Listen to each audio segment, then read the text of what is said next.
Let's see here. There we go. Thank you for your patience today. I'm going to call this meeting of the Growth Committee open session to order.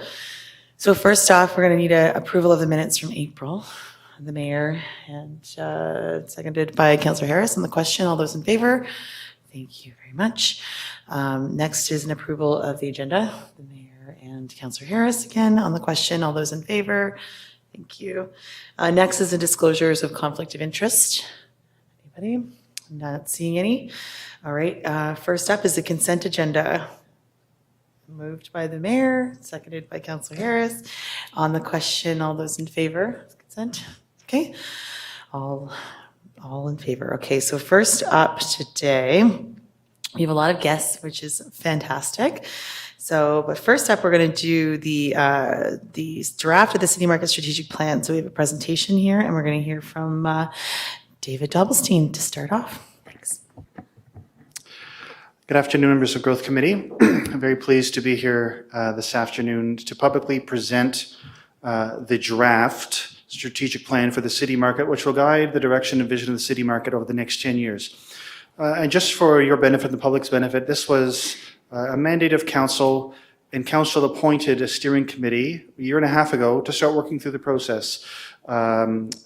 For the public's benefit, the mayor and Councillor Lowe were appointed from council. We had members from our tenants association, from our vendors. We had a member of Envision St. John, Uptown St. John, and at-large members of the public who have all been on the steering committee working together with a consulting team that the city also retained from FBM and Key North, who've been instrumental in developing the plan. So before we go any further, I'd like to introduce, just for a few comments, the chair of the City Market Strategic Plan Steering Committee, the mayor, your worship. The floor is yours. Thank you so much. Good afternoon, everyone. It's been an exciting journey to be on the strategic planning committee for the city market. I moved into the Uptown area in 1985, and it hasn't really had any changes or significant improvements, I guess. Well, it's had a few little things done, but it really was time for it to move forward and to keep up with the times. We looked at so many components of it. We looked at how the market works. We looked at accessibility. We looked at, so many different angles. So a couple of the highlights is that the new strategic plan is informed by council's priorities, the Central Peninsula Secondary Plan, and extensive public consultation. More than 350 people took part in the public engagement. We did pop-ups, share your city, and focus groups. In total, there were 65 specific actions for the lifetime of the project, which are all amazing. Will take a bit of time to get done. Will cost a little bit of money as well going forward, but are really needed to really kick up the performance of the city market. And so we're very excited about the upcoming changes, and it's going to be an impressive evolution of the market. Right now, we're experiencing a real influx of population on the peninsula, and a lot of that population is walking to amenities close by. So this is another opportunity for us to engage with the transformation. So really happy to be on the team with Councillor Lowe, and it's been great. And so just looking forward to implementation. Back over to you. Thank you. Thank you, Worship. So just as a reminder, this is simply a receipt for information today. We're going to be launching the plan online for public feedback for the next few weeks, and we'll talk about the timelines at the end of the presentation. So I'd like to introduce our consulting team, and I think we have them on Teams. Yes.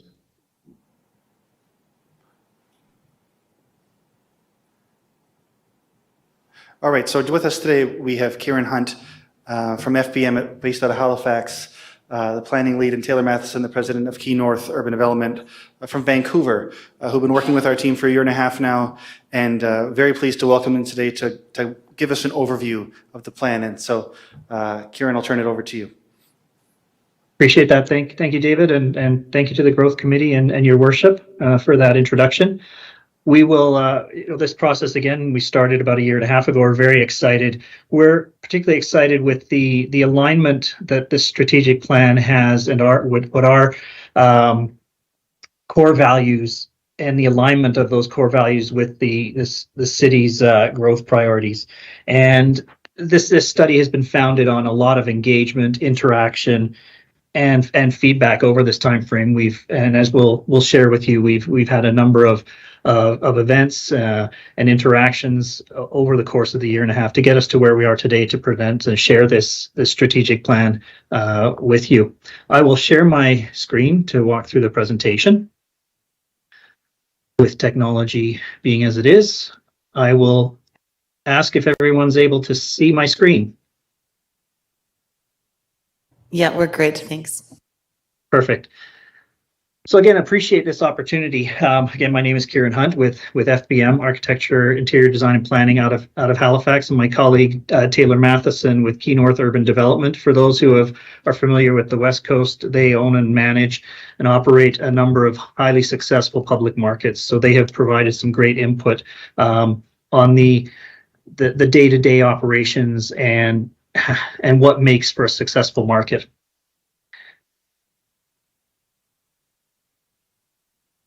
See. So what we'll walk through today is a little bit of what we see and what we have learned about this special place, and it is a very special place with a lot of history that we need to respect and also look towards the changing nature of St. John as well as Atlantic Canada, realizing that it is a destination and for locals and for people from within the region and even beyond that. We'll talk a little bit about that engagement that we've been through, summarize sort of what we heard again, and then reiterate some of those visions and core values, and then we'll also talk those visions and values have informed, and the engagement have informed the overall strategic directions, but they don't come without some challenges and opportunities. But again, we're very excited about what we have prepared for you, and then we'll end off today with a bit of just a summary of what we have to do. We're calling them the final steps instead of next steps because we're so close to getting this towards a stage where we can start the implementation. One thing we heard repeatedly early on in this process, and then as we worked through the various levels of discussions and interactions, is that the city market really is the heartbeat of Uptown St. John, and arguably we could say it's the heartbeat of St. John overall. It's a focal point in what is currently happening and what is going to happen for your community over time. And we also realize that this strategic plan is really just a snapshot in time today, because 2026 will mark the 150th birthday of this incredible piece of property. And we feel that being ahead of the game to plan for this is going to be a huge step towards making some of these actions happen and to bring the market to its next evolution, next stage of life as a 150-year-old property. When we worked through the engagement, we had significant interaction of over 350 people through the process of drafting this plan, and we'll have ongoing meetings. We have met constantly over the period with the strategic plan steering committee. We've had 9 meetings over the duration to this stage here. We engaged in pop-up in the market early on in the process. We've already had one survey through the Shape Your City St. John, and we'll be having another survey which will be launched end of today for another few weeks to provide feedback on this draft. We've also and critically engaged with the vendors in the market. It's important to understand those vendors that are there and what works for them, what their challenges are, and provide get a sense of what they feel is important, because they live and breathe it every day. They're part of the lifeblood of this special place. So we have met with them and presented to them various recommendations to get some of their sense. So we know where some of the pain points are for them, and we're trying to work through a strategic plan that addresses those while at the same time creates a financially sustainable venue for them and for the city. And then throughout the course of this, we also met with a broad cross-section of stakeholders in the community, whether it's high school students to new immigrant organizations, accessibility groups, even the cruise ship liaison committee. We understand that the connection that this place has with the cruise ship industry and tourism is important. And then last but not least, we've also met with the Heritage Development Board, understanding that this property, this special place, is founded in heritage and history. So we want to make sure that whatever we're looking to do respects that history, brings it to the next stage of its prosperous life cycle. When we reached through these various avenues, we found some very common themes coming out during the discussion, and it doesn't take long before these themes start to become evident. On your left is just sort of a word cloud that speaks to some of those terms and words that really seem to bounce and come out to us. Some are on the positive side of it. Others are more challenging when we look at the words like empty, but we see historic, nostalgic, community, local, friendly, unique. These are all pieces of a large puzzle.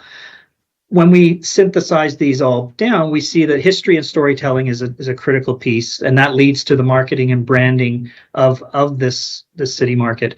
The events and experience are very important, providing an avenue to attracting people to the venue from which they will shop and patronize the businesses. Inclusion and accessibility is something that has definitely become much more prominent in the last few years. And that is something that we are taking a very serious position at when we look at how the market can evolve and be inclusive and accessible for more than just traditional users, if you will. The hours of operation are always brought up as from people visiting the market as to when stores are open or not knowing when they're open. The vendor mix and market practices. So when we talk about what types of businesses are drawn to the city market, what level of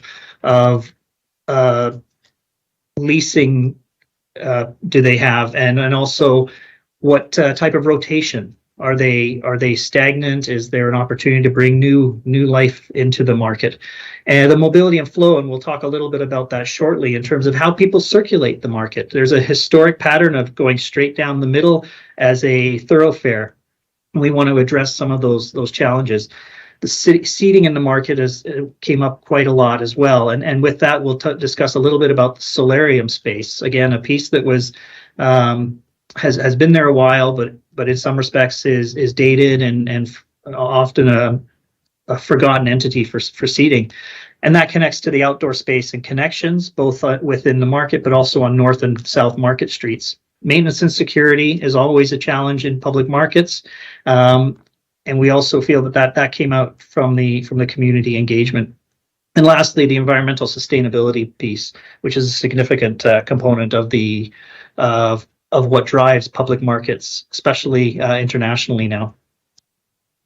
So the strategic plan, over this 10-year vision, we've created a number of near, medium, and longer-term actions. Again, the mayor spoke to the sheer volume, I think 65 individual actions over the course of various categories.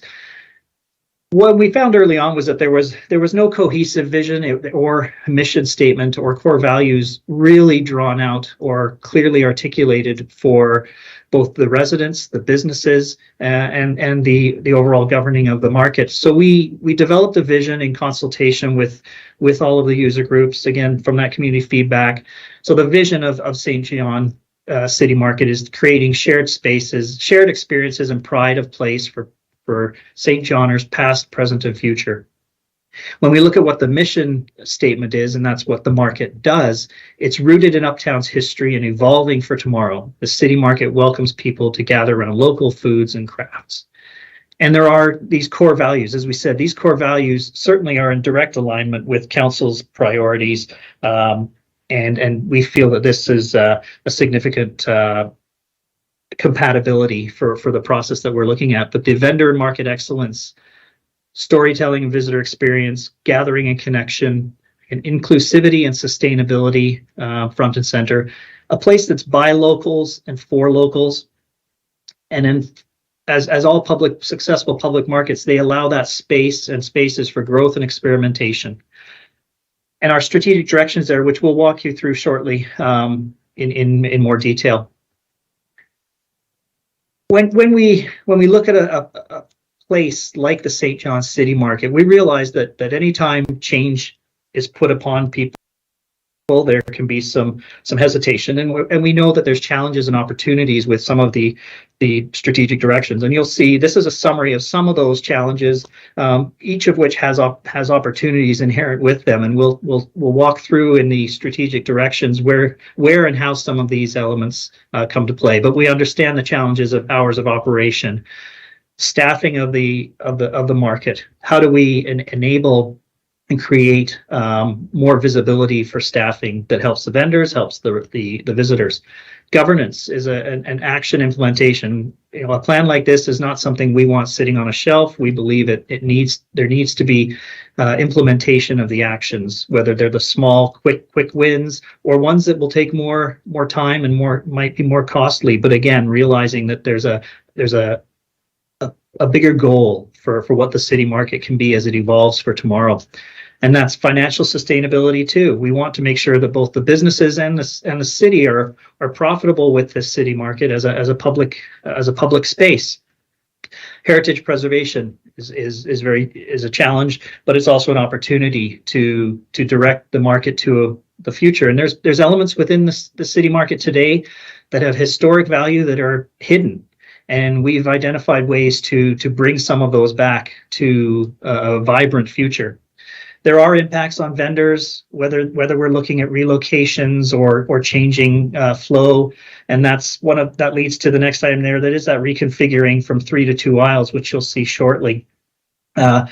We are identifying new internal public seating, not necessarily in the solarium, but in the focal point of the main hall of the market. Again, people in public markets love that see and be seen component. So we have really emphasized that in a way to create some new seating. And then as we talked about earlier, the North and South Market Streets, both the outdoor environment for placemaking is equally critical. So we could have the sense of place on the outside and then the sense of place, SCENTS place on the inside. And then we want to balance the resident visitor needs. We know that there's a challenge inherent when you have a place that's heavily visited by tourists, where the residents will stay away when tourists are there. But often tourists want to go where the residents go. So we want to make sure we create that right balance that also allows for successful year-round business for the vendors. So our strategic plan directions, we identified 7. And the first is to work together to achieve destination excellence. The second is providing a space or spaces to shop, move, experience, and gather. Connecting the indoors and outdoors. Again, this ties to the previous slide that we talked about. Make the market a place of storytelling and pride. If you recall in what we heard about storytelling, and public markets around the world, and the ones we've looked at throughout North America, all have a story to tell. And I think there's an element of pride that comes with them when that story is really conveyed. And that's one of the future stories for City Market will be to embrace this inclusion and make a positive community impact beyond what it has achieved thus far. And then also continuously strive to improve the sustainability, both within the market, but also the overall building efficiency. As an older building, there are things that need to be considered, but within the use of vendors and products and materials, we can improve and make sure we're addressing the pillars of sustainability. And then lastly, again, we talked about implementing that strategic plan and reviewing the governance, leasing operations. That's a complicated one, but again, something that's very important for the success of the vendors and the success for the city as a property. And we'll see the John Hooper image on the right. We'll show you how we're looking at integrating public art as well into this project. So that first one, the strategic plan for destination excellence, we had a number of items. We had about 15 specific action items, but when we went through the process, there were certainly some priorities that came to the surface, and ones that we can really became more prominent. And that's one is to establish consistent hours of operation, and particularly getting core hours so that all the vendors will be open, and there can be trust in the market that the vendors will be open when you come to the market. We found that there's there's too much inconsistency now And we've spoken with vendors around this, and it's a very critical element because the last thing you want is people coming, seeing things empty, and they won't come back. So we want to make sure that there's a consistent hours of operation. We want to make sure that there's staff dedicated to outreach and experience. And with that, we have a market outreach and experience manager role that we're suggesting, and that frees up the ability to enhance the marketing of the spaces and for the vendors and for events and programming. And then the marketing plan. Again, that ties to right now the website is creating a website, creating vendor maps, creating more awareness for who those vendors are, what types of calendar of events are happening, and even considering an ambassador role for hosts, or even what we call an honorary clerks for the market, to again enable the visibility of the market from an external perspective. The priority moves for making space and for people to shop, move, experience, and gather. This is where we talked and looked at removing the current 3-aisle circulation pattern with the large center aisle, which we know is a thoroughfare, and reducing this to 2 lanes. And by having 2 aisles, what it does do is it allows us to recreate and renew the bench kiosk program for something that might be more flexible and movable, and allow for more use of the space for pop-ups, as well as for flexible and for rental for events. We feel that there might just be on the surface of you that, well, you're going from 3 to 2, and that's simply put, but you'll see in some of the images later that there's another rationale for the 2-aisle circulation, and that's to embrace that, again, that inclusivity and accessibility, because the side aisles over time have encroached from the columns that you see on the left side of your image there. So over the course of time, vendors encroached, and now the aisles are too narrow for proper accessibility requirements. So we want to make sure that we embrace all through this setup, but also we have some images to show just a sense of how that might open the space more. And wayfinding and information kiosks can be offered in the space as well. And then the seating in the main hall, and we'll show you again how that really can liven the environment and create a see and be seen effect for the city market. This is the proposed layout of that configuration that we were discussing, where we go from 3 to 2. We have the central aisle in the orange there, that is a flexible kiosks. Again, the image on the bottom is just right now for indicative purposes to show how it might open that space up. There are examples of kiosks that can be converted to seating tables, that can be broken apart and used for other multiple vendors. So there's some flexibility, rotation, constant freshness down the central aisle instead of a passer through. And what it also does is it redirects the flow of the customers to the businesses. So there's actually more eyes on the businesses. And then we have the seating area, which is item 2 on the screen. I don't know if you can see the number, but that's what we're calling the benches. And that's a flat, elevated seating area. It can be a staging area, and it can be an area where you have bar stool seating around it, as well as a variety of other types of seating that will really allow people to experience the city market rather than in a colder, hidden space as currently exists in the solarium. And then you can see in the image, we're also looking at ideas to bring back the life of the wood on the ceiling beams to give a little bit more texture to the space. Again, these kiosks are meant for illustration, and part of the action plan is to develop a design look and feel for those kiosks. When we look at the outdoors and connecting the indoors and outdoors, we're looking we had a number of action items there. We had 7 or 8 actions in that regard. And when we look at that space, we're really looking at, again, the accessibility and placemaking components to create this as an extension of the market, and redesign the core entry plaza there for one, as well as South Market Street. closing it to vehicles during most of the day, and creating this as a much more prominent public space, and creating a safer space as well for the external components. Also looking at the Charlotte Street side of things as well, where we realize the connection to the parks and to transit drops. So looking at the idea of scramble intersections where people can cross at all directions all at once.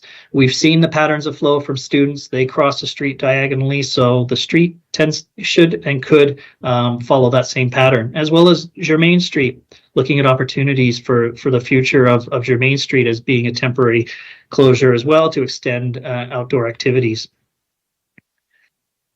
When we look at the storytelling and pride, there's a significant message here, and this market being 150 years old coming up in 2026, the timing is so appropriate and compelling to tell that story and identify, and there's likely to be federal funding available for some of the improvements that we're looking at, but we really want to try to look at how we can convey this story. There are components in the city market now that are there, but they're hidden. There's a large waste scale that currently by the Green Grocer, or formerly Pete's Boutique, uses for display. It's a very heavy piece of equipment, but again, it's part of the story of what this market's life has been over time. And we feel that there's an opportunity to tell that story, whether that's creating on the connection through the Pedway to Brunswick, using that corridor as an opportunity to bring together components or create an interactive story. So there's a significant component that we believe is important in that. There's marketing opportunities as well to embrace Indigenous reconciliation, both with through the storytelling, but also through vendor inclusion. The Heritage Board will play a big role in this. We've seen a lot of historic photos for the market, and we know that there's a great opportunity to continue that story moving forward without losing it through any of the considerations we've presented in the strategic plan.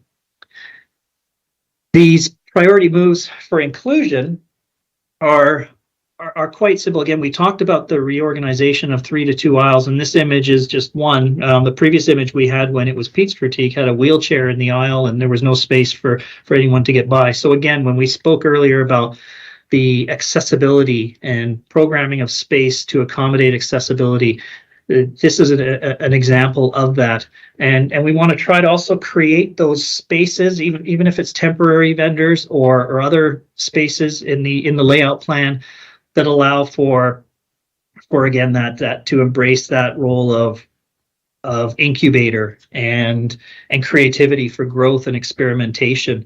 There's also the opportunity to use the city market as a space for weddings or corporate events.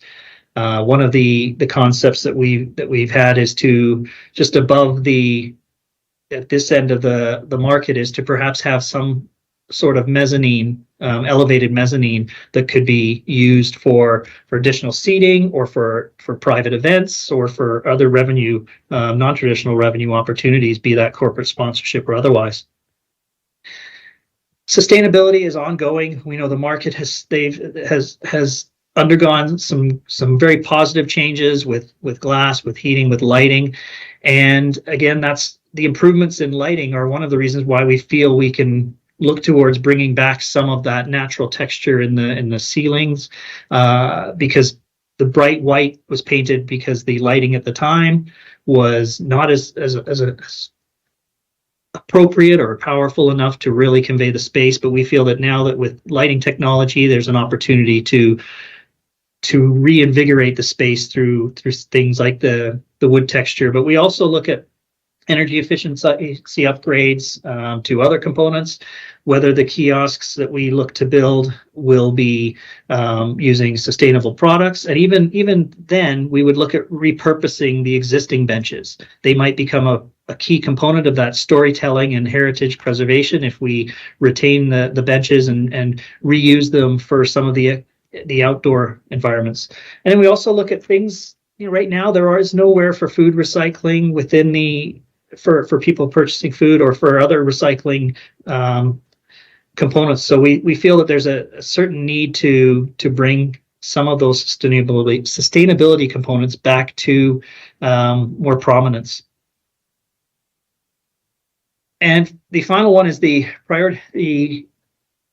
governance. And we've talked a lot about how do we make all of this happen. And one of the components to making this happen is to adjust the governance structure right now to allow for perhaps a little more autonomy within the market to enable these actions to come to fruition, while at the same time realizing the important role that the city plays as a property owner and influential partner in the life of the city market.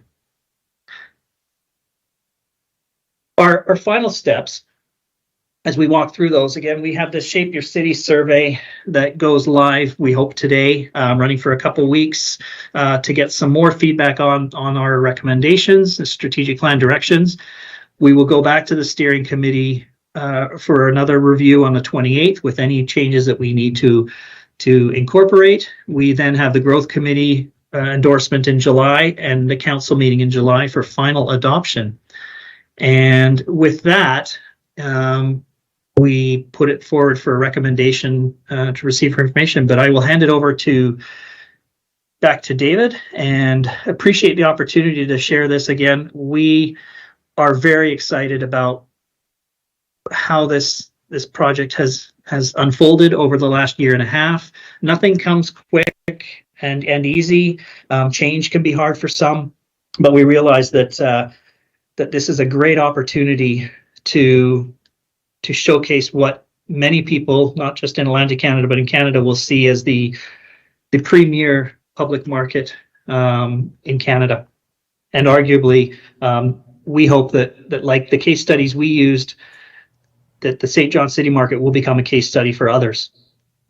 Thank you very much. Thank you both so much. We'll toss it over to David right now for conclusion.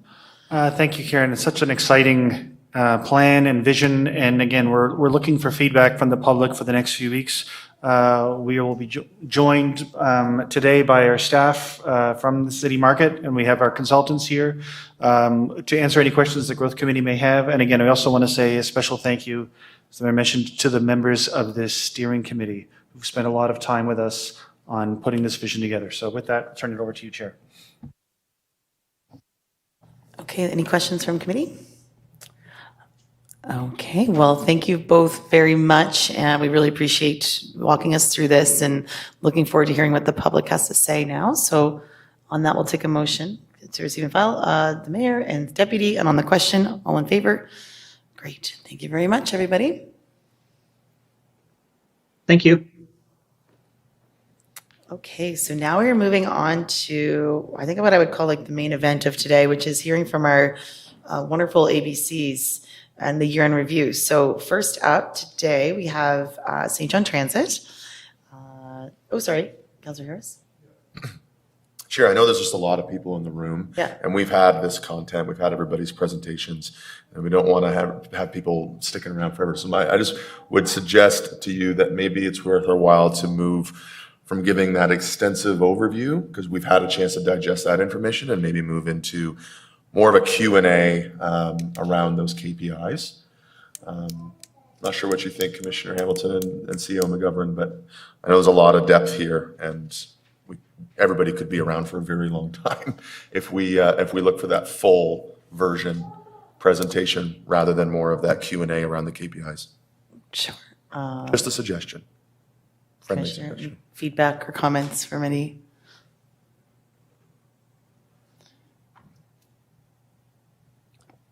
Yeah, no, I think if committee's open to it and you want to look at the abbreviated version, then we'd be fine with that.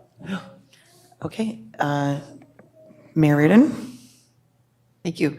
The only thing is, I don't know how long the presentations are, if they're like 10 minutes or 5. I find that these are all good news stories. So that's the other side of the coin. And I do appreciate what Councillor Harris has to say, that we don't want to be here forever. But by the same token, I do want to get the good news out.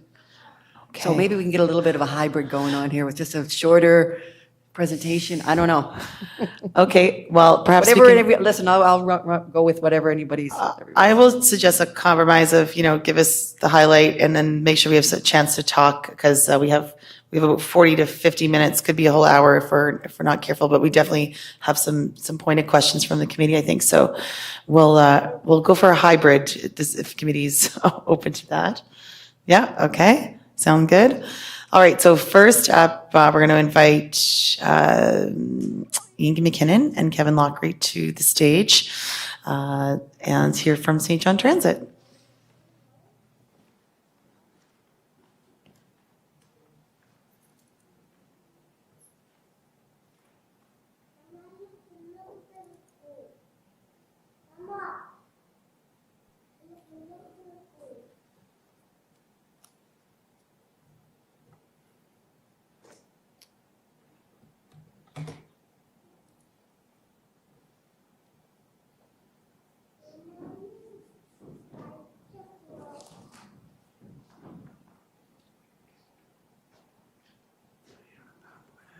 Oh, how do we do full screen?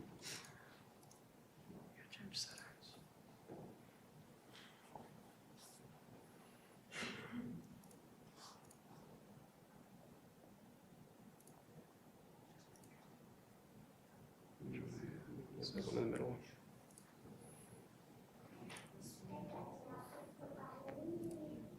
Thank you.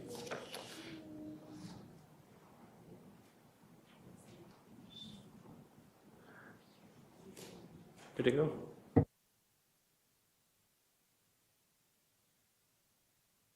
My name is Kevin Lockery. I am the Senior Manager of Transit and Fleet. Based on what your recommendations are, I'm going to go through this quick. So just our system at a glance, we're at 73,000 service hours now. We've added 1,000 service hours in 2022. Our ridership went up by a little more than 300,000 riders for the year.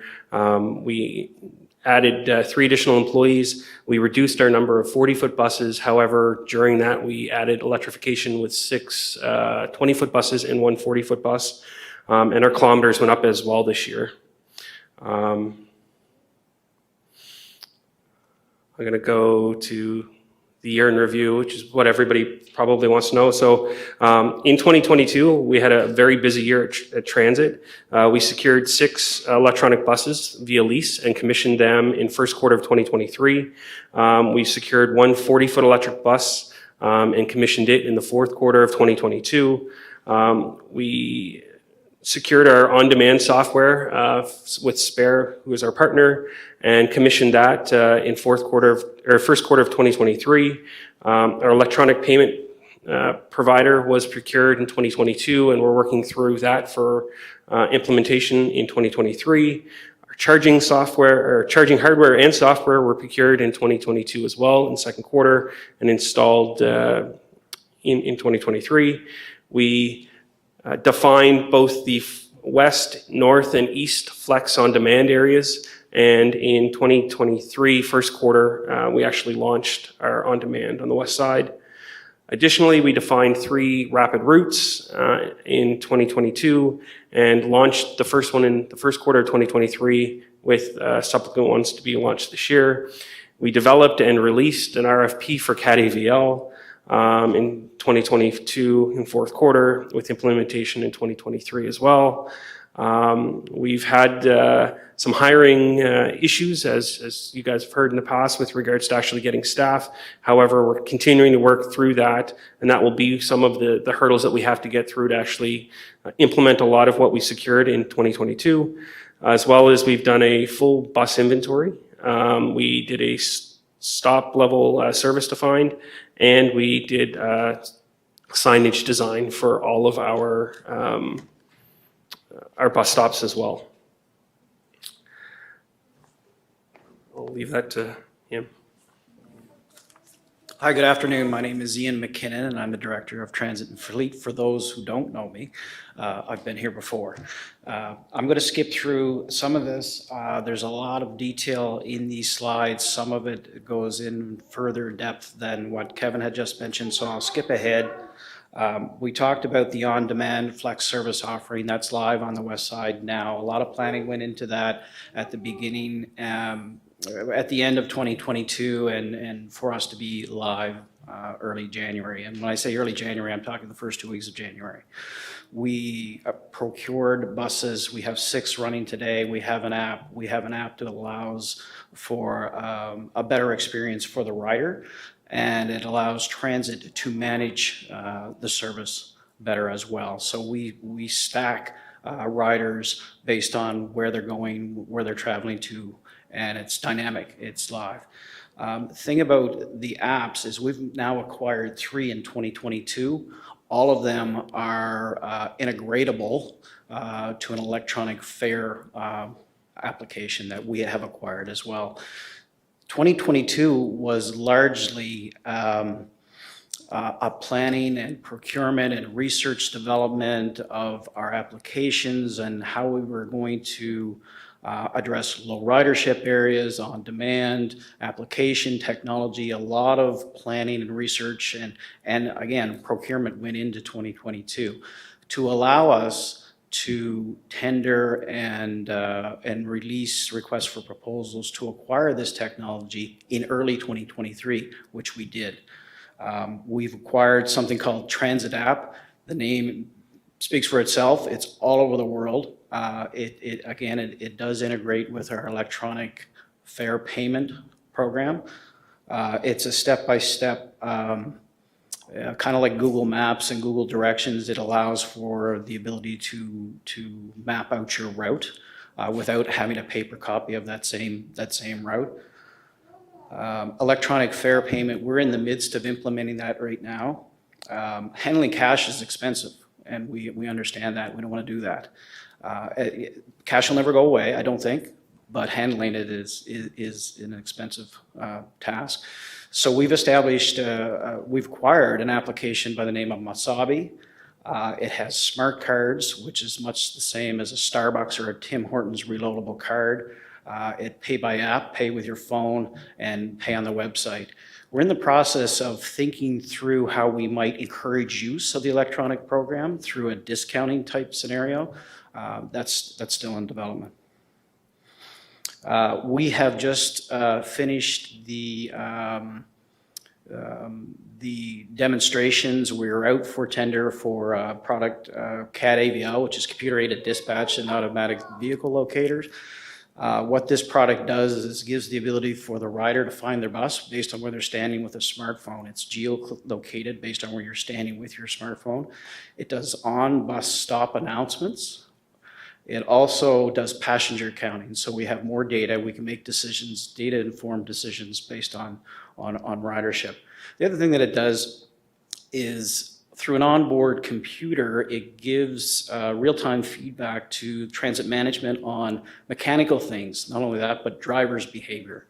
Not all drivers drive the same way, and there's always room for improvement. And what we've discovered is, as important as that is with diesel-powered buses, is really important with electric vehicles. The facility, the transit facility, originally was built for capacity of 80 plus 40-foot diesel vehicles in St. John. It was all, it was built to contain them, to house them, to maintain them, and all the staff that would be required to manage a transit system of that size. For various reasons in St. John, since that facility was built, that never happened. We are always about 50% of that, thereabouts. In 2022, there was a decision of the Transit Commission and Council to move city's fleet into the transit facility. The tender went out in 2022. It was awarded early January. That project is underway now in 2023 and will conclude in September. And it's a great opportunity for the city. It's a great opportunity for transit. I'm going to skip over this. A couple of things on the decarbonization strategy. As Kevin mentioned, we did a number of things for electrification and all of the infrastructure that, that supports that. Key thing on this slide is that we completed a 5 and a 10-year capital plan in preparation for decarbonization. We were successful in our funding application to FCM, the Federation of Canadian Municipalities, for our pilot of electric vehicles and our on-demand service. We have an application that was developed in 2022 for the Zero Emission Transit Fund, and we're just about ready to submit that. That's a very large application, and I think we're going to be successful. I feel pretty confident. And there's one additional that we're chasing now, and it's the Rural Transit Fund, and we're still working out the details of that. All that we did in 2022, we needed input. We wanted to make sure we weren't designing and developing things in a vacuum. So we sought out input through communications and engagement, open houses, on-bus education, targeted social media, revamped the web presence, improved wayfaring and signage, neighborhood engagement, and engagement with community groups. So we feel pretty successful on how that all went. Paid social media especially, we've had some challenges at the beginning of 2023 in the hiring of bus drivers, and paid social media placement outside of our city, in addition to inside, but outside, to attract and retrain and bring people to our city has worked really successfully. So we're going to continue that. That's the highlights from 2022. Okay, Councillor Harris.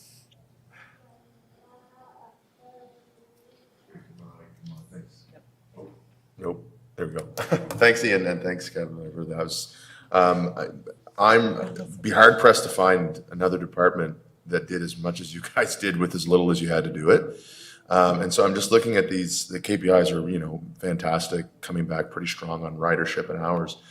A couple questions was, do we have a timeline on some of those, like that bus stop inventory? We've established what that level of service is going to look like for the look and feel of a bus stop, depending on how prevalent they are. Do we have a timeline on when some of that work's taking place?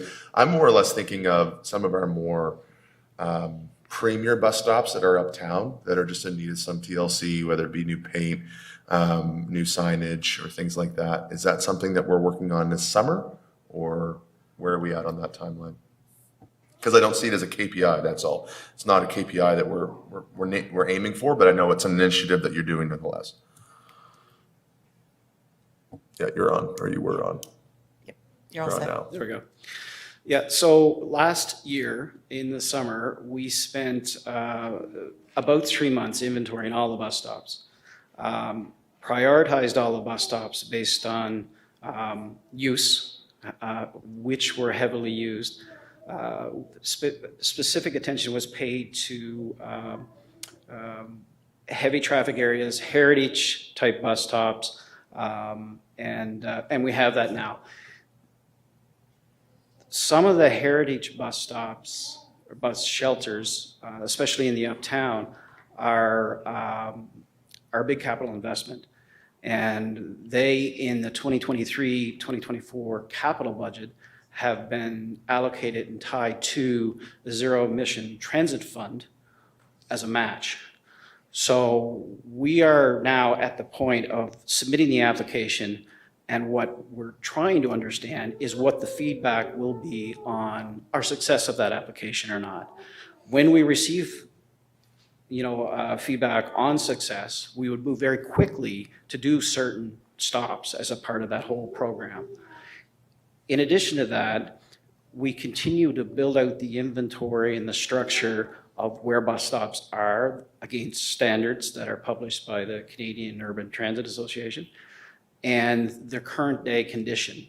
We've met with various other transit agencies across Atlantic Canada because what we're finding is we're having damage to our bus stops. In front of Rossay Avenue, for example, just recently the 3 or the 4 windows were knocked out of the bus stop. What we're finding with other transit facilities is they're going a different route. They're not replacing the glass. and they're looking for something different where it just becomes a canopy. So all of those things are underway, and there's a number of financial things that we're waiting to have happen to move. We're ready to move, we have the data, and we've got some plans, and we understand lead time to purchase shelters. That's where we are. Mayor Uden? Thank you. How many bus stops, just for the public?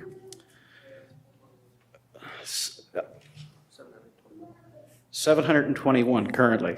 Thank you. I see your service hours are at 73,000. What were they pre-pandemic? Were they 90? Pre-pandemic, 97,000. 97. Okay, so I know it's difficult to get ridership back because they find alternate ways to get to work or whatever they're doing. So hopefully we'll see that improve, especially as we move the on-demand service farther and wider. So yeah, great work. Wonderful presentation. I'll just say to the public, it's 57 pages in the kit, and it's well worth a read. Thank you. Deputy Mayor? Thank you, Madam Chair. Ian, so this is an excellent report, a lot of good news in it. I'm wondering, is there certain criteria that's needed to have a bus stop within a retail area? Like on the west side, we have one. On the east side, we have one. In the north end, we have the bus stop and on the street in front of Sobeys. Is there criteria missing there, or is there some way that we can get? Because I'll tell you, there's a lot of talk about the connection between public transportation and housing developments. They are married up now. And I'm thinking that if we had some way of having a major bus stop in that parking lot, not way in, but just off the road, that might attract more attention to that area for development. So is there criteria missing, or how do we make those decisions? So there's a number of things in that question. I know. There's land use, there's who owns the land, there's retail outlets that will permit you to put a bus stop there. There are retail outlets that will not allow you to put a bus stop there. There is growth and development type transit-oriented development that we could, I think, at some point mandate or build standards around. There's a whole bunch of scenarios that go with that question. So let me simplify it. Yep. Are we looking at doing it? Pardon, say that Are we again. looking at that area to do something? Not currently. No? We're taking a holistic approach to all areas and prioritizing based on use. That's the criteria that we've set. Okay. No, I just thought I'd plant the seed because I had a lot of people ask about that, why those buses are not going off the road like they do on the west and east. So I thought I'd better ask the man in charge. Thanks. Councillor Lowe? Ian, is it too early to tell yet whether on-demand is successful or profitable? Is it too early to give back to council whether this has worked or not? I think it's too early to tell if the on-demand portion of the service has worked. Yeah, I can tell you intuitively that the electronic buses are working. Yeah, no, I'm curious. I mean, I got a taxi background. I'm curious whether it's too early for you people to say whether the new on-demand service has worked or not. And you just answered me. Awesome, thank you. I was going to ask the same thing of anecdotally, sort of how is, if you know from the public, from the driver's perspective, how the on-demand, how the flex service is going. From a driver perspective, there was some change issues that we worked through. Yeah. No showstoppers. And by and large, I would say that the drivers are very happy with the vehicles now. Any bus that we've ever purchased in the history of purchasing buses, there's always those newness type, change management type issues. Right. We've not heard anything but positive with regard to the on-demand service. Yeah.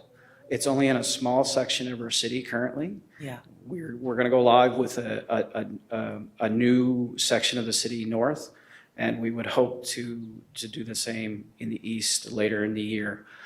We would have been there already, but hiring has been a challenge. Yeah, anecdotally, I know as the ward counselor for the west side that the people do seem pretty pleased with this service. So I did want to offer that encouragement. I haven't received complaints about it. I've only received really good things about it. So pleased to see that it will be rolling out for the rest of the city. So thank you for all your hard work, Ian and Kevin. This is great. I'll take a motion to receive and file the motion. Okay, Councillor Harris and the mayor. And on the question, all in favor? Aye. Great, thank you. Okay, so now we are moving on. Next up is the St. John Trade and Convention Center, and we are going to hear from Kevin Fergus, I believe.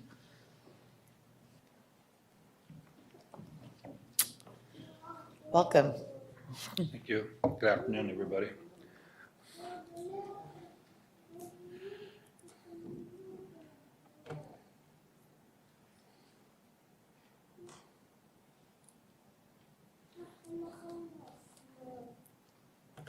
I just have to cheat for a second, so.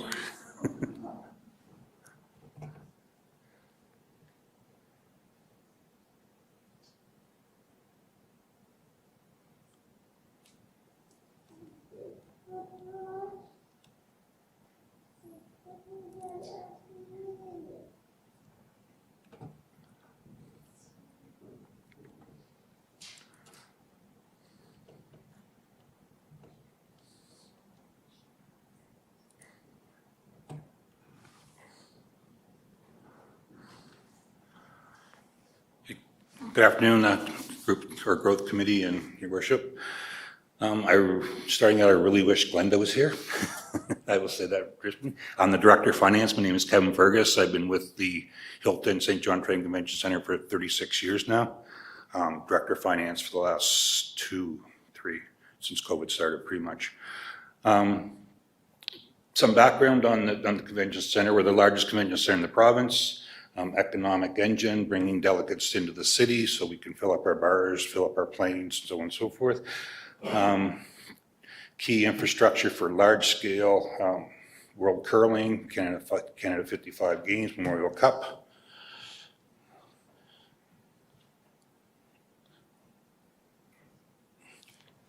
Overview for 22, slow start due to COVID and restrictions that we had for meetings.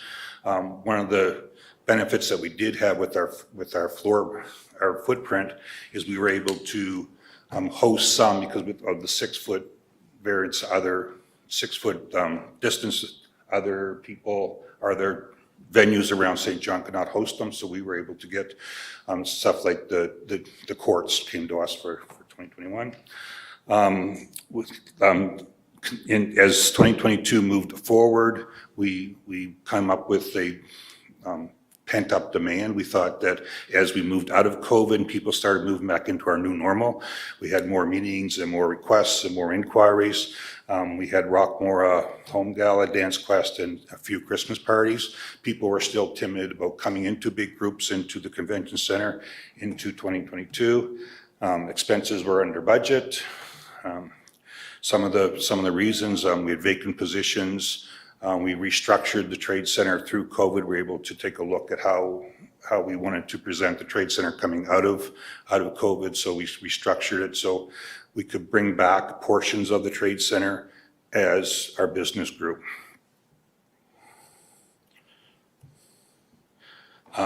Key events in 23, funding gymnastics, Bobby Hospice, Arapa Planner, which ended up being a convention coming up in September for us. Port Days was last week. I'm not sure if anybody attended the seafood fiesta. I hope it went well for you. Background was kind of crazy, but it always is. Right now we have the Canadian Nuclear Conference going on down the Trade Center, so anybody that's going to come down for the tour tomorrow, you'll see some of that going on. Catholic Women's League, as I said, Arapa is coming up. And Global Seafood, and the big one is PCMA coming in November, and that's meeting planners from around the country that will come here and represent the city and hopefully bring them in future years. Capital for 22 and 23, we did some LED lighting to have some savings for energy as well as to enhance the lighting in the conference center. And we're in the process now converting to electronic door locks on our locks. We have the old hard key doors in the trade centers. We're going to bring them up to date to have a key card as going on in our thing. That is a presentation. It's not the presentation that I brought with me, but that's my presentation. It's kind of shocked me there for a sec, so sorry. I will go through my presentation, give you a few more highlights that we had.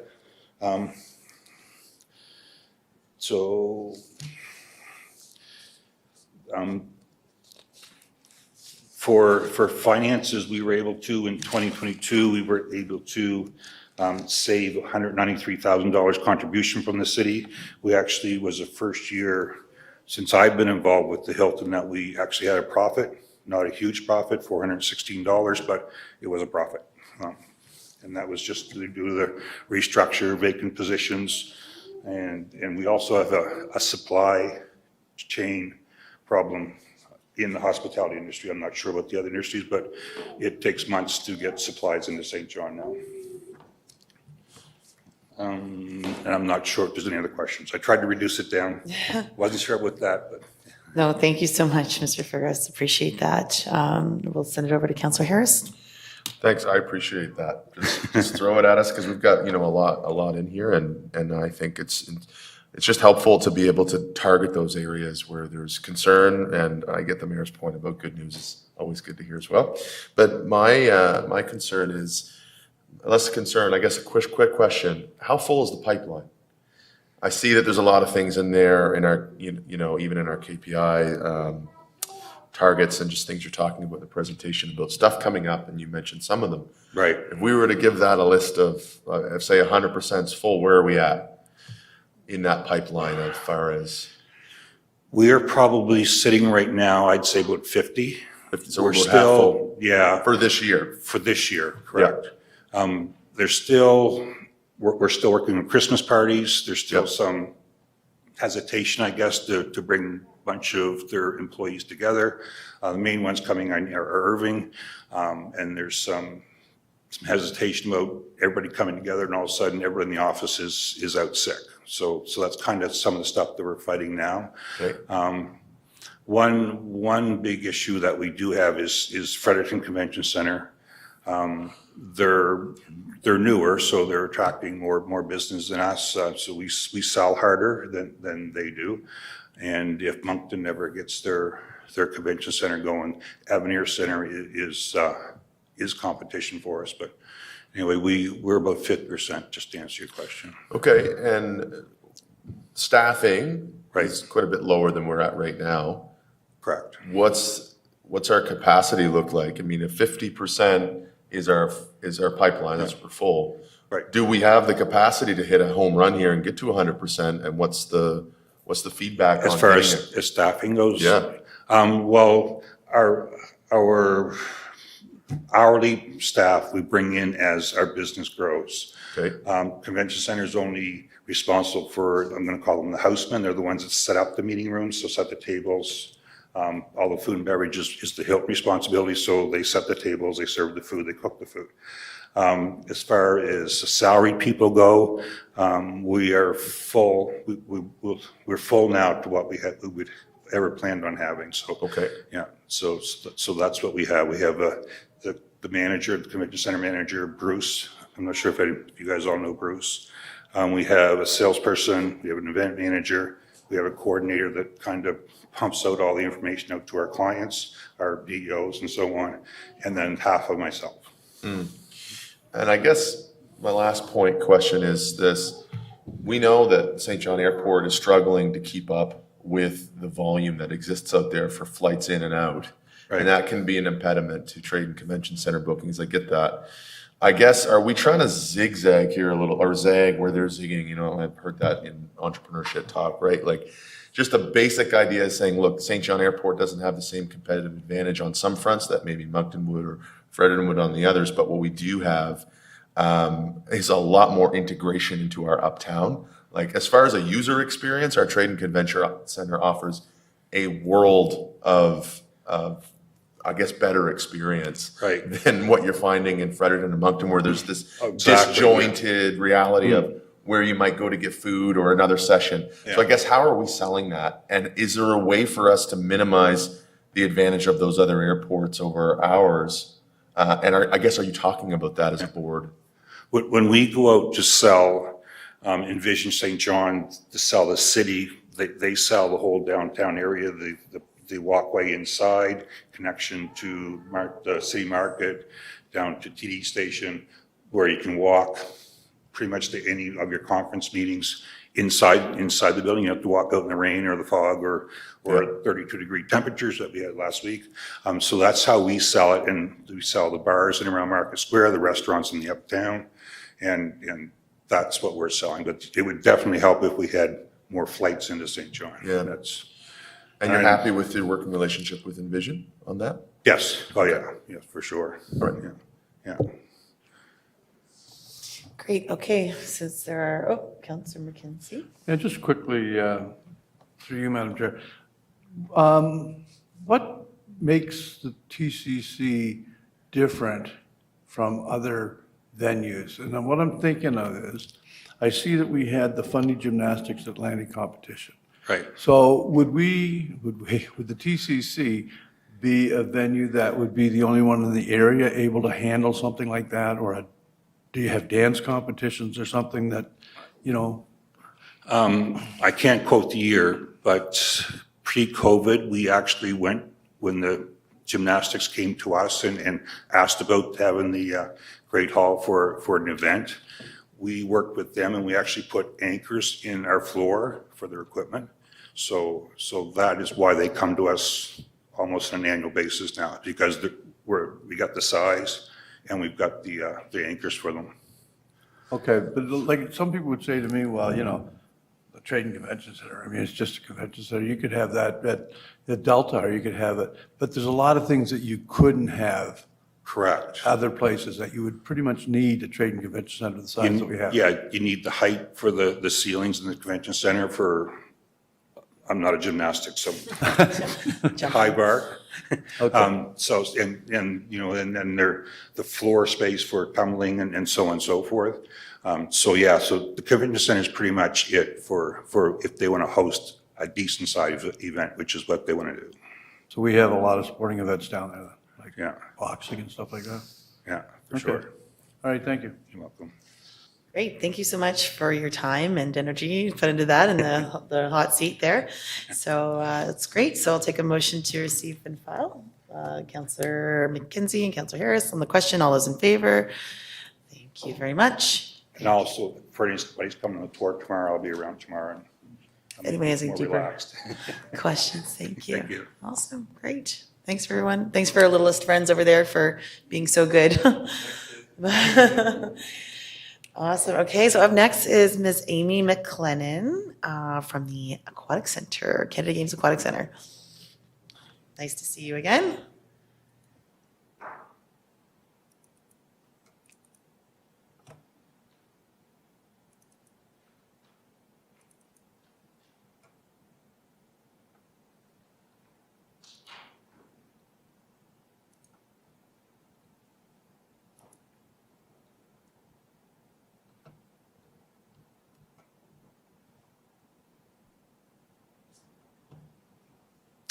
Nice to see you as well.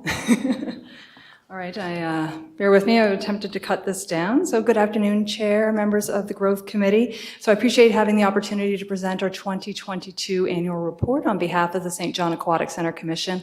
I would like to acknowledge that our incoming chair, Amy Shanks, is here with us today, along with Michael Andrade, who is my colleague, who is on board with business development for the Aquatic Center. So just to begin with a bit of background, the pandemic, as you know, resulted in a devastating loss of revenue for the Aquatic Center. Fortunately, COVID relief funding was provided last year. It allowed the facility to reopen following the shutdown in January. And as part of the funding agreement, the Aquatic Center Commission worked with the City of St. John to develop a revitalization plan in 2022. The revitalization plan focuses on 3 areas, the first of which is continuous improvement, and that involves building up existing offerings to increase revenue, as well as ongoing work to identify efficiencies and any avenues for cost savings. Second part focuses on checks and balances. So a schedule's been developed and approved by our commission, and this is to ensure accountability and transparency through robust reporting from the management of the Aquatic Center. And it includes the reporting required to the actual St. John Aquatic Center Commission, reporting that's required for the City of St. John ABCs, agencies, boards, and commissions, as well as any requirements that are established by the Regional Facilities Committee of the Fundy Regional Service Commission. And then the final part of the plan focuses on business development to establish new revenue streams. This is ongoing. It will assist in providing revenue projections for 2024 and beyond. And in fact, we are due to present in front of council later this month to provide an update on that plan. So just moving over to financials that were included in the meeting package, you'll note that in the audited financial statements, 2022 ended at approximately $22,000 under budget. The statements include the COVID relief funding in our revenue total. So for that reason, this slide is just to provide a breakdown for your reference of that funding separately. So with the relief funding and the budgeted subsidy together, the total amount of funding received last year was actually $865,000. And there were significant impacts on revenue, and again, due to the pandemic during the first quarter. However, the latter part of the year has seen a gradual increase to pre-pandemic levels. And 2022, it basically finished with an overall increase in revenue over the previous year. And I would like to note also that there were expenditures that were delayed in 2021 due to significant cash flow issue and constraints, so they needed to be addressed early in 2022. However, a combination of the relief funding and mitigation efforts related to expenses allowed the operations to remain on budget for the year. And simply for some historical context, this graph illustrates the approved subsidies the Aquatic Center has received over the last few years. That's indicated by the blue line in comparison to the actual cost of operations. And so you'll note that the pattern shows a significant deficit annually leading up to last year. So despite the negative impacts from the pandemic, operations did remain on budget for 2022. And I'm happy to say that we are currently projecting to remain on budget or under budget for the current year. The facility is best known for the aquatic amenities. Of course, it's in the title, but this slide has been included just to provide a more comprehensive overview of the many services the Aquatic Center provides for our community. And there are also many services that are provided beyond the walls of the facility. That includes lifeguarding at beaches in the region, as well as providing the swimming lessons and lifeguarding services for the Q-Plex. And I wanted to include a slide just to provide the current membership of the commission. And you'll note that Ms. Shailene Logier is currently the chair, finishing her term at the end of this month. So there were no shortage of challenges in 2022, but there were many highlights. So here I'm happy to be able to share a little bit of the good news stories. So thank you for your time for that. A few examples include our Fiddle Ed campaign, which we launched to just basically start building a stronger social media presence for the Aquatic Center. Another social media initiative that's been very well received is the Faces of the Aquatic Center Commission. And pictured here is Miss Betty Kennett. She's a longtime member of the Aquatic Center. She volunteers her time to act as a caretaker for the many plants around the facility. And she credits the Aquatic Center with her ability to remain active and keeping her out of a wheelchair, which a doctor had told her would be the case many years ago. So she's a strong supporter of the facility and understands the benefit of regular physical activity. 2022 also saw the launch of a Members Perks program. So this involves the Aquatic Center partnering with various local businesses. So it's a great example of local supporting local, but it also adds more value for Aquatic Center members and allows us to grow our membership. And we were also fortunate to be able to host an intern through the Nick Nicole Community Center's One Future program, as well as co-op students from Harborview High School. So there's a few more highlights on the slide, but I'll just touch on those for now. And 2023 has already been a very exciting year to date. We've had some older adults who have decided to train as lifeguards, known as Grey Watch. An exciting initiative, received national coverage. We also had the launch of a new community access program. So recognizing in our community there are a great many people with financial challenges who are unable to access the facility. And as it is a true community center, it's important that they are able to make use of the amenities. So we were able to launch that in mid-April, and there's actually already a waiting list. Of course, applicant information is kept confidential, but I would like to share that one of our initial applicants was a single mother with 4 children, and so she was happy to have the option to engage in recreational swims as a family at the Aquatic Center. I think a lot of us, over the March break, people plan vacations down south and elsewhere, and not everybody in our community has that luxury. So for a lot of people, coming to the Aquatic Center is the vacation and a chance to connect as a family and with the community. And we are also pleased already this year to have partnered with the Anglophone School District South to offer a Swim to Survive program, which involves them coming in on weekday mornings to get swimming lessons. In an area surrounded by waterways, learning to swim is truly a life-saving skill, so we're excited about that initiative. And I'll just note that another Faces of the Aquatic Center individual is the long-term employee of the Aquatic Center, Brenda Graham. She's pictured on this slide. She's the oldest lifeguard in Canada. She's okay with us sharing that. And she also competed in the Canada 55 Plus Games last summer, bringing home several medals.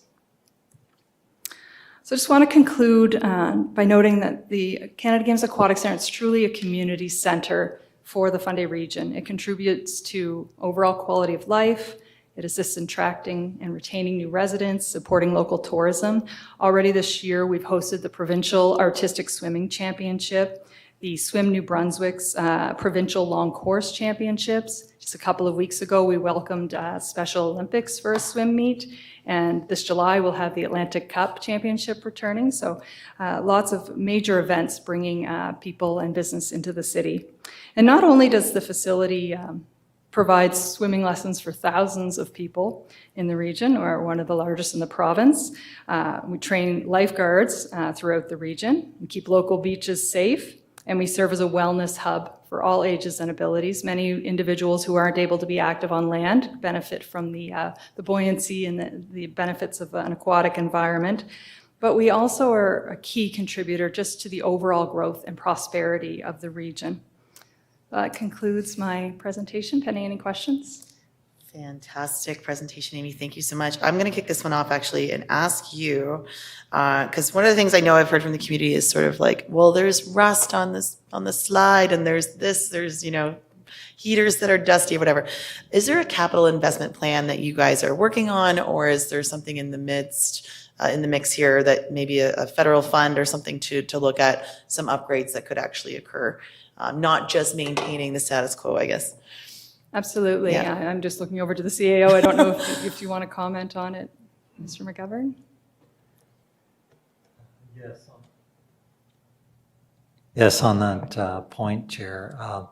We've actually been engaging with Amy and the Canada Games Aquatic Center and looking at long-term plans and looking at opportunities, particularly as it may link to Canada Games. And so looking at opportunities to really bundle up, what is the opportunity here, the asset. We do have defined plans. We have, projects approved for this year and for next year, but looking holistically, more broadly at the asset itself. And so we're working collaboratively right now to put something like that together. That's awesome. Yeah, no, I've spent a lot of time there this winter, and it's a great spot for the kids, and I would love to see some extra paint on the walls there. All right, so on to the mayor, your worship. Thank you. Amy, I just wanted to say that I think you and your team are doing a great job. The Aquatic Center is it's an iconic structure in the uptown area. It's in the area that has the highest amount of density. So, there's really no reason that it shouldn't be successful. I think with the right leadership and path there, strategic path. So I feel like you're doing a great job, and I hear more about the Aquatic Center, hear more positive things about the Aquatic Center going forward. I mean, you're right, not everyone can afford to, go south in the wintertime or whatever, but just to get in there and have a swim is nice, so there's lots of things. I want to buy a token so that I can give them out at Halloween instead of candy to the Aquatic Center and put them in the little beds. It's a great idea. But no, it's a great piece of our infrastructure. I really do want to hang on to it. And so I really appreciate all the work that you're putting into this. And I think it's like 25 or 30 pages in the kit, also worth a read as well. Thanks so much. Thank you, Your Worship. Thank you. On to Councillor Harris. Thank you, Chair. Thanks, Amy. Great presentation. I've been both a gym member user and then somebody who goes there with my kids as well. I think for me, besides the capital investment, which I think we need, I guess there's just like there's an opportunity for connecting some dots, I think, with the Aquatic Center. And I wonder if it's something that's come up at the governance level, or the board level, with regards to almost like wayfinding, right? Like opportunities to engage in the Aquatic Center in different areas. Like, as I know the gym has some really specific amenities, like your sleds that are now on turf. Like, as a rugby player, that's hard to find off season. I can promise there's not a lot of players out there that would utilize that equipment and know it's there. Or even that multi-function kind of CrossFit kind of, just like there's things that the Aquatic Center has that I don't think we're necessarily getting in front of people marketing wise. So is there a conversation that's happening at the board level as far as helping people find their way into those unique pieces of the equation, and what does that look like? So yes, that's an excellent point. I think a lot of people think of the Aquatic Center as the pools. They walk by the pedway and that's what they see. They may see a few treadmills. So we are putting a concerted effort on the fitness center. So things like the fitness videos, basically highlighting the various areas. And I mean, it's an ongoing piece of our advertising, doing social media promotion, doing some purchase ads so that we're not only hitting those that we're already having as followers. But no, it's an excellent point. I know when I do tours, those are the areas I point out because, again, the pool people know about, but the functional training studio, all those aspects, we're really a full service gym facility with the added benefit of being able to take a soak in the hot tub, I guess, after a workout. Yeah, and I wonder if there isn't just like you guys hit a home run there with Grey Watch, I will say, like the national attention you got on that. I just wonder if there isn't some way we can empower. This is delving a little bit out of my governance lane here, so I apologize, but it's more into the weeds. But I do see folks like Sarah Galbraith at is it Sarah? She's an instructor there at the fitness. Stephanie, sorry. There's types of influencers there that you already have that I wonder if it's just a matter of resourcing them to get to amplify their message and their word, because they're already great ambassadors. Anyway, just a thought. Before I go way further into the weeds. Thanks, I'll Councillor Harris. jam up there. On Deputy Mayor. Thank you, Madam Chair. Amy, I got to tell you something. You're doing a great job. You and your board have done a fantastic job. I've been around this table quite a while, and the Aquatic Center's come a long way, and I'm getting a lot of good feedback. So I just want you to know that. One of the things that I'm interested in is, and not because I'm there, but there are people that are, retired, and is there a sort of a health program that, somebody runs there? Like, I'm wondering if Horizon Health has any programs at the Aquatic Center, because I understand that aquatic sports and stuff is healthy for people that are having joint problems and stuff. So we are exploring some of those aspects, and when we provide an update later this month, we should be able to speak a bit more to it.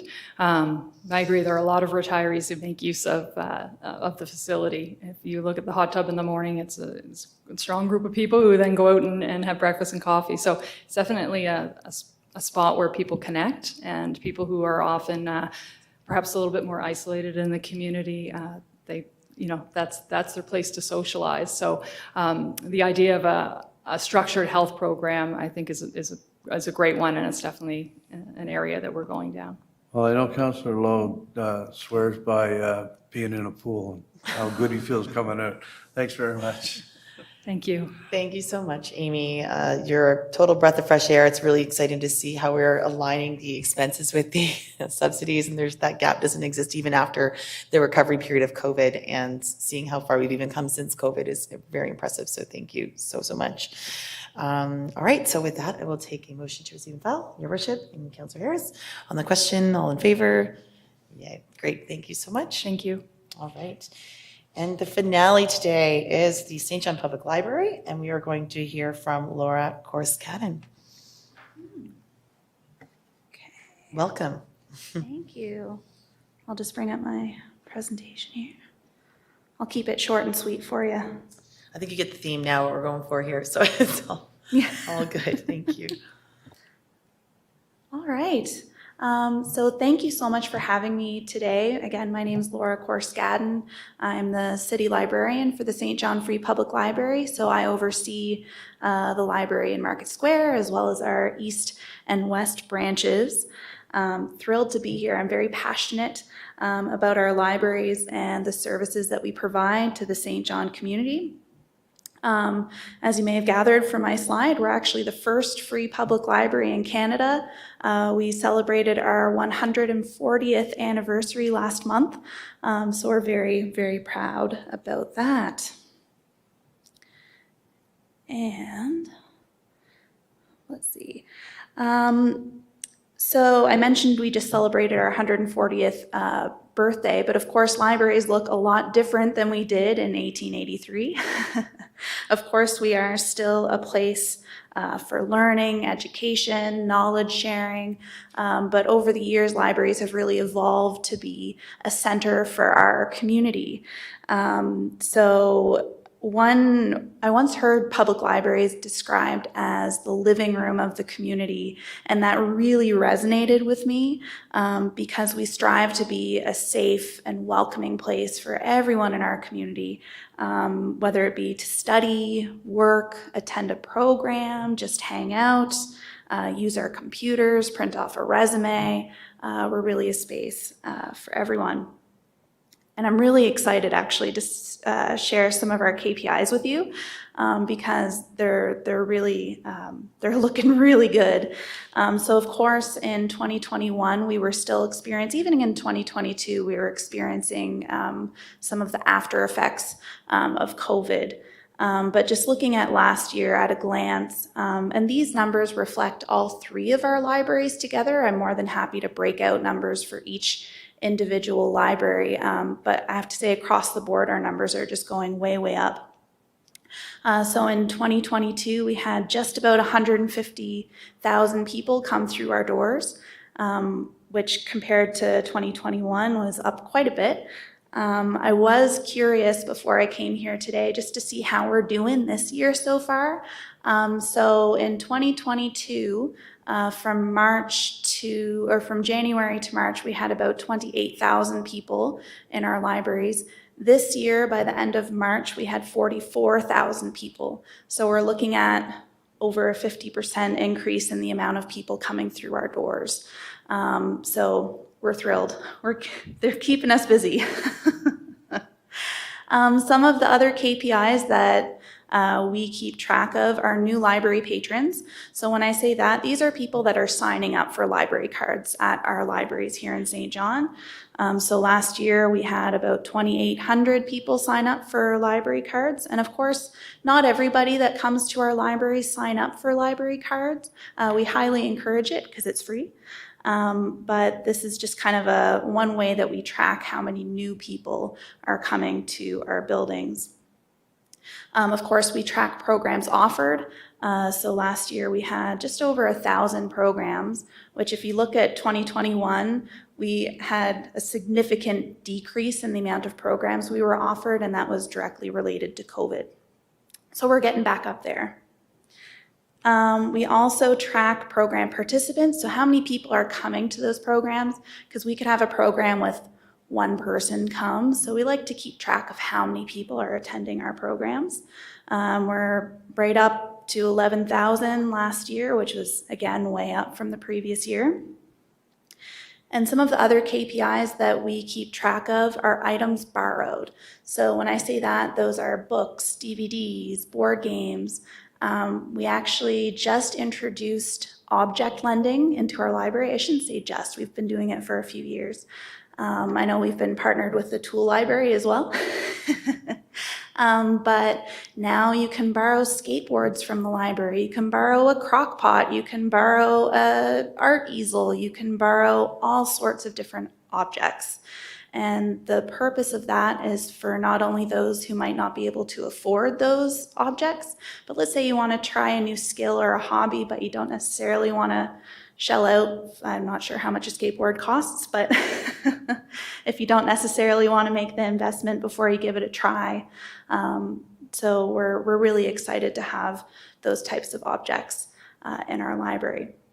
So again, our circulation or items borrowed, we're just on an upward trajectory.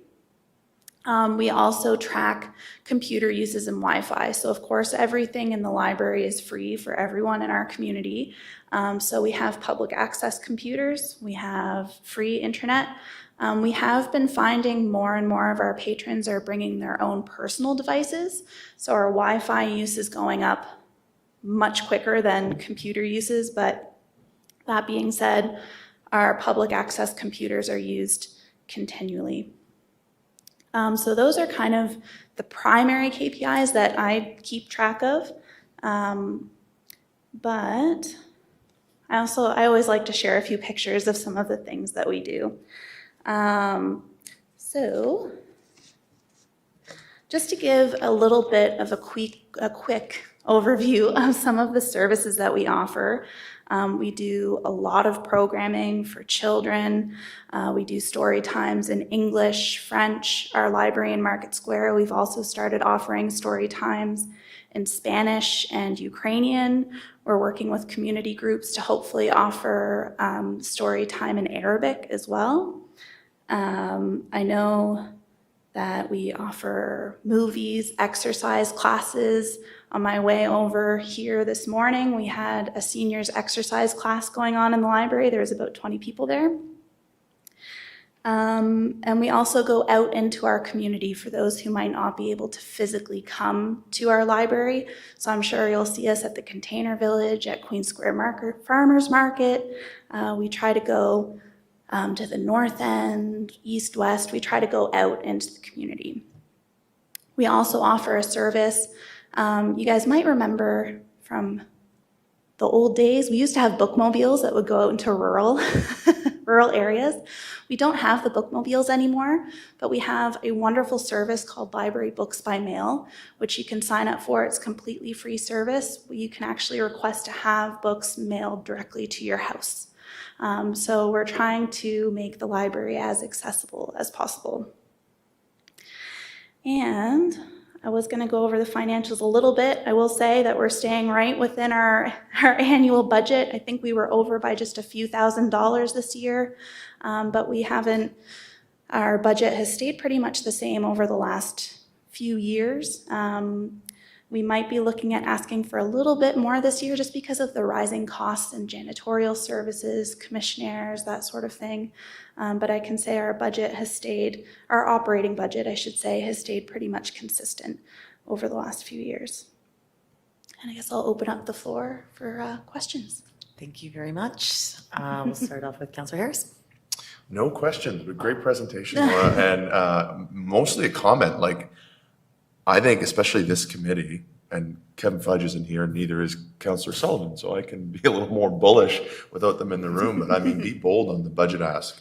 Like, libraries are never more important, in my opinion, than when life becomes highly unaffordable.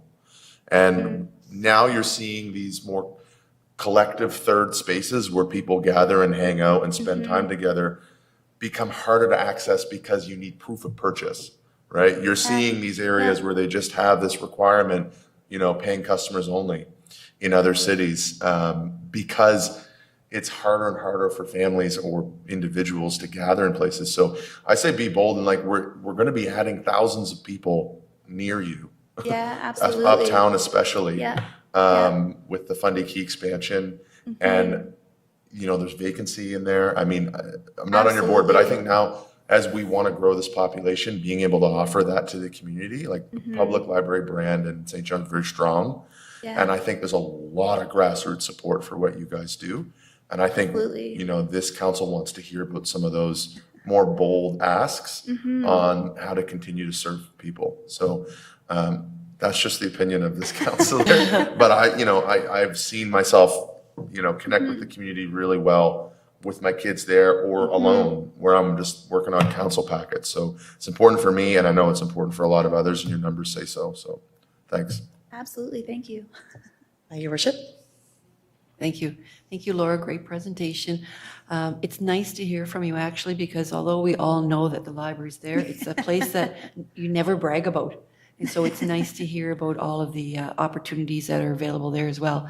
And I certainly do remember the bookmobile. I spent a couple of years in the Annapolis Valley when I was a kid. So that was pretty exciting when that truck came around. Yeah, absolutely. Yeah. Absolutely. And I had read recently a book called the Library Book, and you might find interesting because it's about a library in Los Angeles and really its history and how it's always been and historically continues to be a place that provides, a lot of social needs for people as well. So it's shelter, sometimes in the cold. Absolutely.